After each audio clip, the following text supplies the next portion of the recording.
This welcome lounge looks quite comfortable, does it not? The lifts are this way. This may be a bit of a longer ride, as we are headed all the way to the top.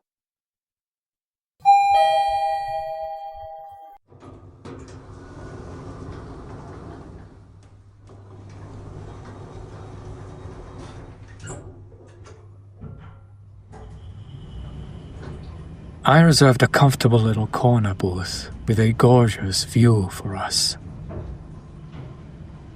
You'll love it there. I'm certain you will. The view, the decor, the food, it is all absolutely delightful. This establishment is run by vampires who have had centuries to gather recipes and perfect their craft. So I promise you, there is no better place to dine. These people know what they're doing, and how to do it with style. I'm looking forward to the new things they have implemented since I visited.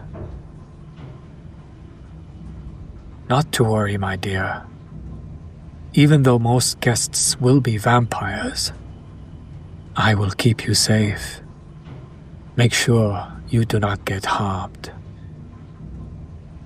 Most of them will be civil, though, as they, too, were once human. The establishment is also keen on having their guests be trustworthy and banning those that cause ruckus or do not know to behave themselves.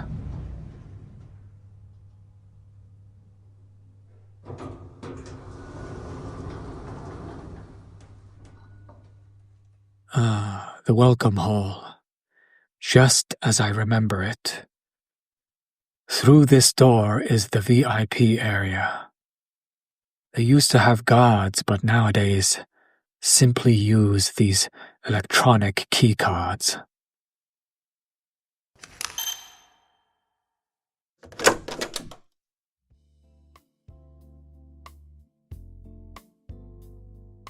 Quite practical, is it not?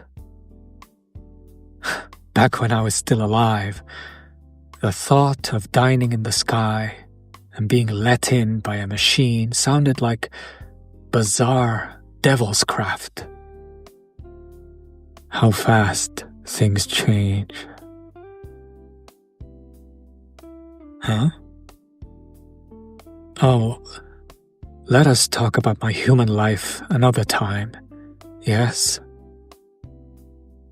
Our booth is right over there by the window.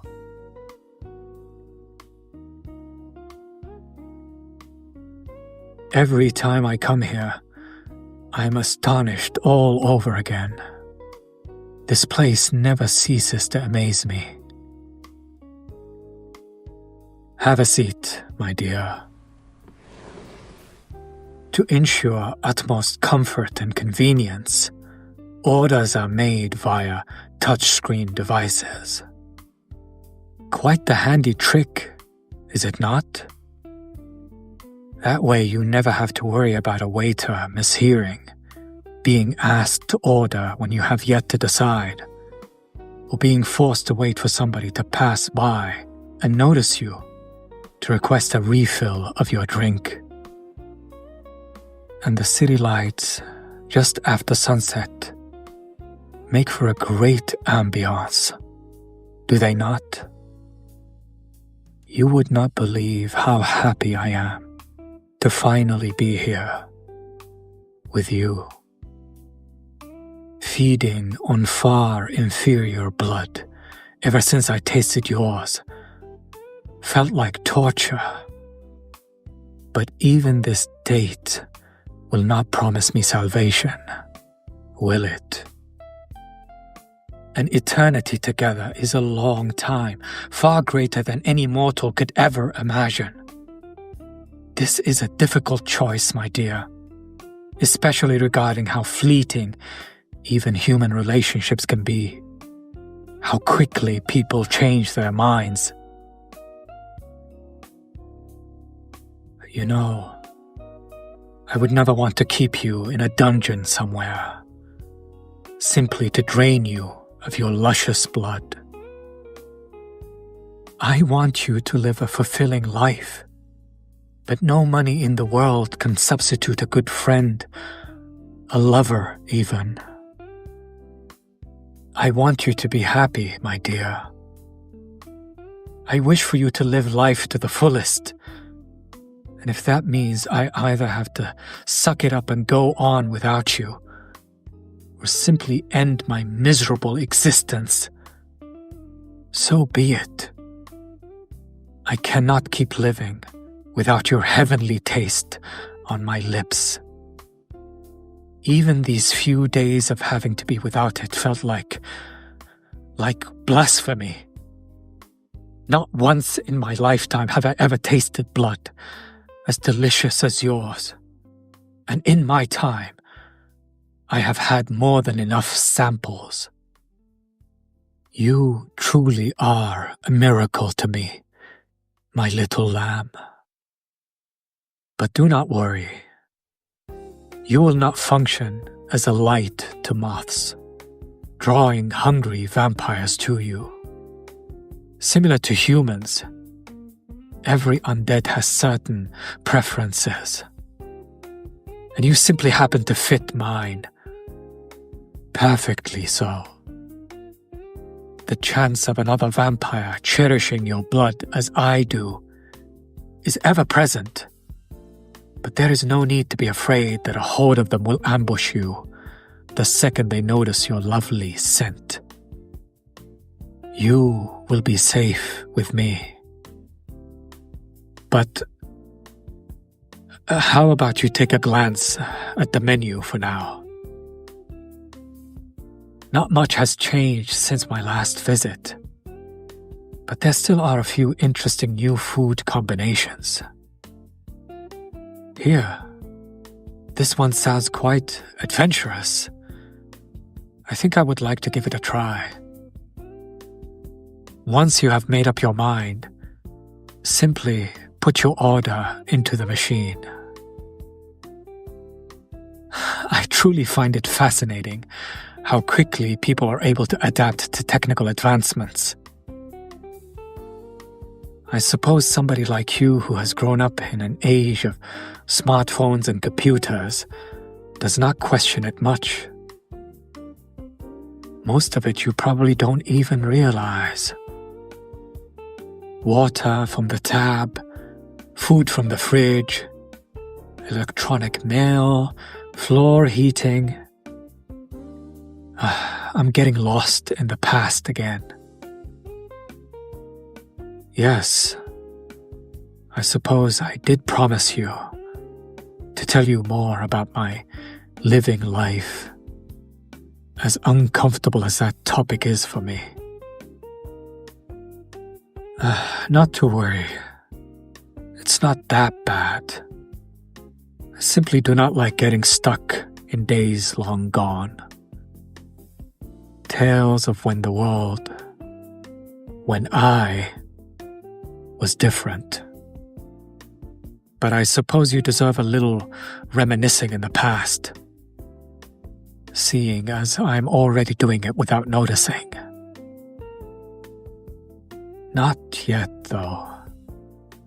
After a few drinks, perhaps then my tongue will loosen a bit more. While we wait for our meals, shall we have a little trip to the balcony? If we wait for too long, it might get a little chilly outside. It is not far either. We will easily notice when our food arrives. So fancy a little stroll?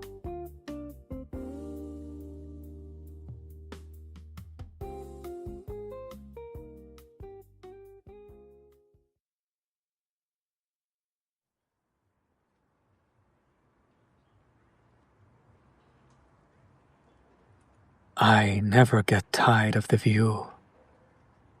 Does it not feel like being on top of the world? The stars. From up here you can see them a lot better. Still, I can only imagine how beautiful they would have looked this close before they faded due to pollution.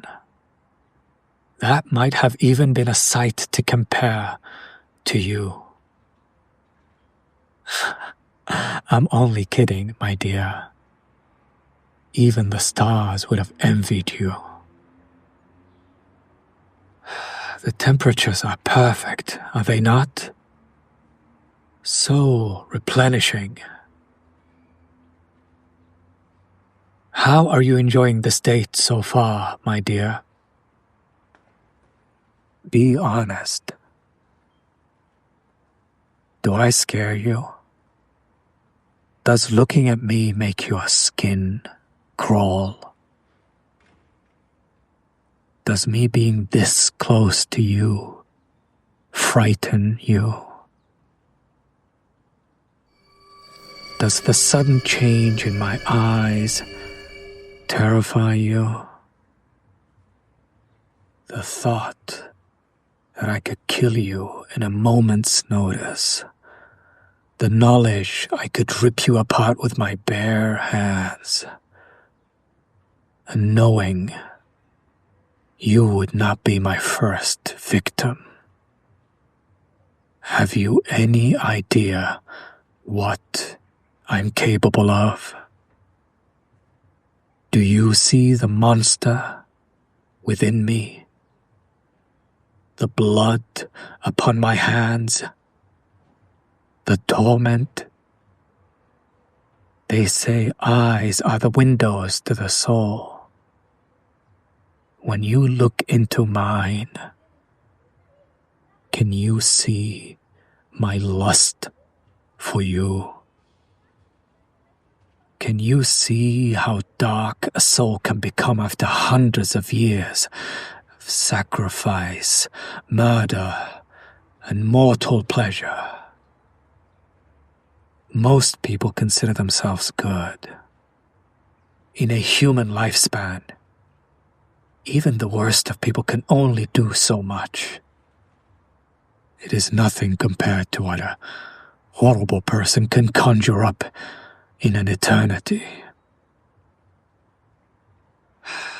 Tell me, dear, is it fear or pity I see in your eyes?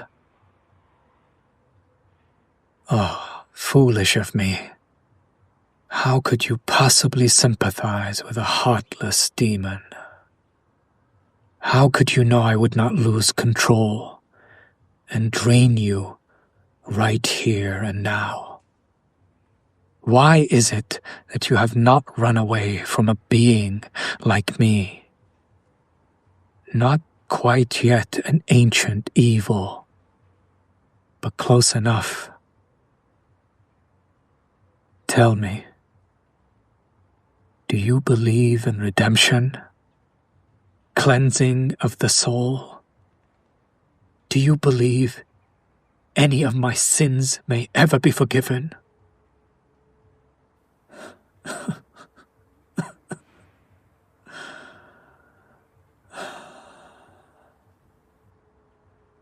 I believe I should step away for a moment. The last time we met, you probably did not think of me as a martyr. I did not mean to deceive you, but I have been plagued by nightmares ever since we last met. Nightmares of hurting you. Memories of heartbreak. I believe that means you are important to me.